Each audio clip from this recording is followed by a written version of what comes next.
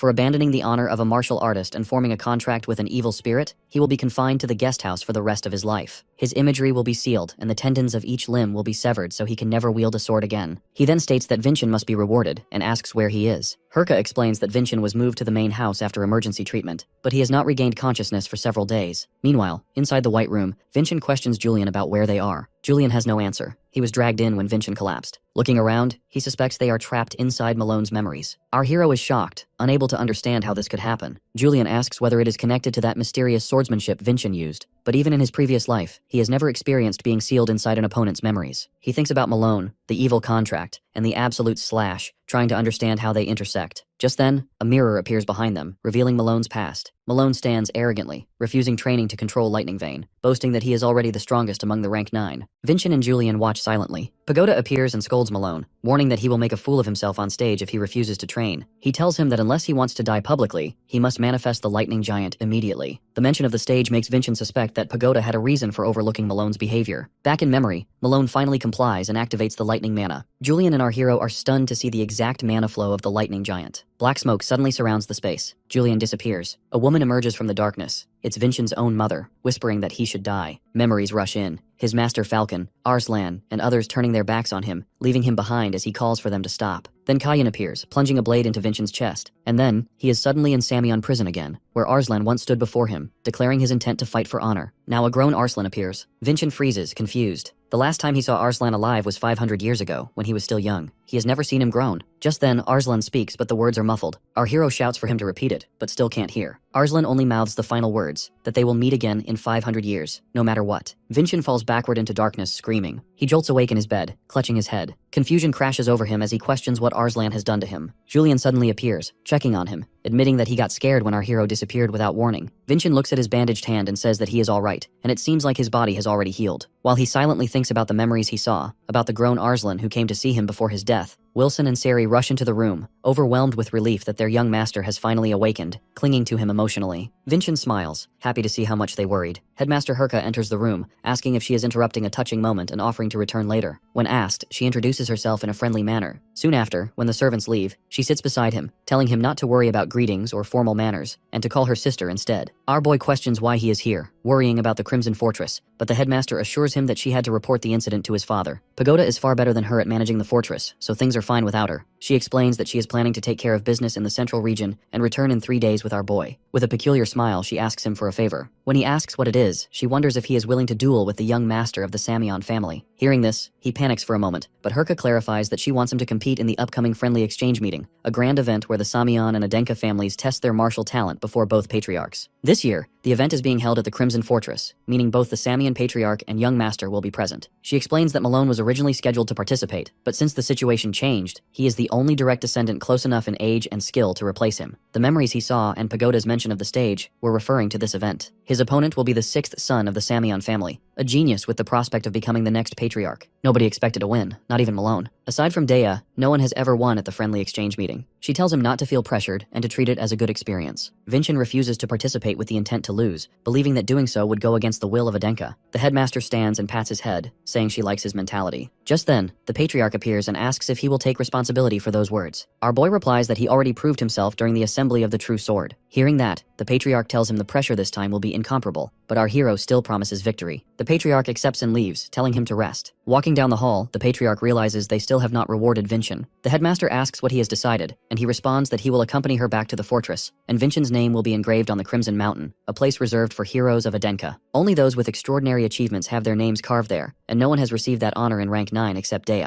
The headmaster is stunned, but the patriarch ends the conversation, saying he will see her in 9 days. Meanwhile, in his room, Vincent thinks about the exchange meeting. The will of the Adenka family is to surpass the Samyon family. One day, they must overcome them with their sword. This is the perfect chance to learn the Samyon family's current strength. However, something still troubles him. He calls Julian, asking if he knows anything about the 6th son of Samyon. Julian says he never expected Malone to turn out like this, so he never researched the meeting or the opponent. When asked about the odds, Julian says the absolute sword slash gives them an advantage, but realistically, the probability is low. At best, Vincent will reach 3 stars, but his opponent, trained under elite Samyon standards, will be above that. Vincent understands the gap will be vast. Determined, he stands, saying he needs to move his body. Julian panics, reminding him that he has severe internal damage and must rest, but our hero says his body has healed and he just needs to refrain from using mana. He begins training harder, fueled by the weight of his past life and the feelings tied to this match. Revan arrives, watching him closely, saying the training reminds him of the old days when they first relied on their swords together. Our boy looks at Revan as he smiles warmly. They both sit at the table. Revan says he heard that our boy suffered serious injuries and is relieved to see him looking healthy. Vincent thanks him warmly, admitting he didn't expect Revan to visit. Revan then explains that he found something related to the events from 500 years ago, though he is not certain about its accuracy. When asked what he means, he says he was curious about his own family. Aside from him, no one in his lineage was exceptionally gifted in martial arts, and their estate and finances are average compared to other collateral families. Revan found it strange that his father, who is neither talented in martial arts nor wealthy, was still able to participate in the assembly of true swords as a regular spectator for years. After persistent questioning, his father finally revealed the truth and led him to a bookshelf filled with old volumes. When Revan placed his hand on it, a magic circle activated and a hidden gate opened. It was a restricted archive, an underground record hall containing the unknown history of Adenka, preserved by his family for generations. It stores the complete light and dark history of the first Adenka. Their family earned its status by maintaining this archive, but if it were ever exposed, they alone would suffer the consequences. Inside, Revan discovered the Book of History, where the records of the Hisley family remain untouched. Vincent realizes that if those records exist, they could prove his innocence. However, Revan explains that he must first succeed his father before gaining the authority to reveal any of it, so it may take a long time. Our hero expresses sincere gratitude, saying that this alone is already enough. He asks if Revan is sure about sharing something so confidential, but Revan laughs it off, saying he already bet his life on Vincent, so this is nothing. He then suddenly remembers something and takes out a magic crystal. He says he wants to repair his broken sword, and someone asked him to deliver this to Vincent. It contains a message from Hansen, who starts by warning that he is unsure if the crystal will function perfectly, since it has not been used in years. Vincent greets him instinctively, but Revan reminds him it is a recorded message, and asks if he knows how expensive communication crystals are. Vincent quickly covers it up, saying he was only joking. The message continues. Hansen says that our hero should keep the crystal since it has basic light and video recording functions. Then he explains his discovery about the dragon skeleton.